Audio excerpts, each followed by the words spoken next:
একটা কথা মনে রাখবা, মানুষ পারে না এমন কিছু নেই। মানুষ সব কিছু করতে পারে। মানুষ এভারেজ জয় করতে পারে।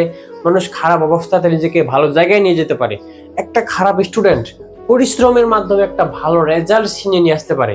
তাই তোমাকে বলতেছি, তুমি যেখানে আসো, যে অবস্থাতে আসো, যদি পরিশ্রমটা করো সব কিছু করতে পারবা। কারণ তোমার নিজের কন্ট্রোল তুমি নিজেই। তুমি যদি তোমার নিজেকে পরিবর্তন করতে না পারো, কেউ তোমাকে পরিবর্তন করে দেবে না। তুমি যেখানে আসো সব কিছু করতে পারো। একটা কথা মনে রাখবা যে মানুষ সব কিছু করতে পারে। মানুষ সব কিছু জয় করতে পারে। তোমার নিজের অবস্থা তোমার নিজেকে পরিবর্তন করতে হবে। তাই বলতেছি, দেখো আমার এক বন্ধু ছিল। আমার এক বন্ধু যখন ক্লাস 8-এ পড়তাম, তখন সে গণিত পারতই না। গণিত পারতই না। অনেক সময় স্যার তাকে রাগ করছে, ধমক দিছে।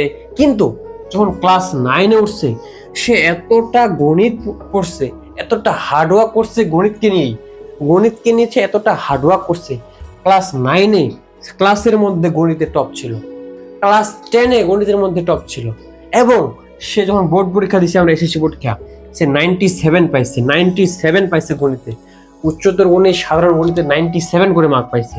তাহলে দেখো, মানুষ সব কিছু করতে পারে পরিশ্রমের মাধ্যমে, হার্ডওয়ার্কের মাধ্যমে, কনসিস্টেন্সি মেনটেন করে ডেইলি পড়াশোনার মাধ্যমে মানুষ নিজেকে সব কিছু করতে পারে, নিজেকে পরিবর্তন করতে পারবে। একটা কথা মনে রাখবা যে মানুষ পারে না এমন কিছু নেই। মানুষ সব কিছু করতে পারে। মানুষ সব কিছু জয় করতে পারে। তাই তোমাকে বলবো, যেখানে আসো, যে অবস্থায় আসো, পড়াশোনাটা করো, মনকে স্থির করো। ইনশাল্লাহ সামনের এইচএসসি পরীক্ষায় ভালো রেজাল্ট করতে পারবা। বিশ্ববিদ্যালয়ে ভর্তি পরীক্ষায় নিজের স্বপ্ন পূরণ করে একটা বিশ্ববিদ্যালয়ে সিট অর্জন করতে পারবা।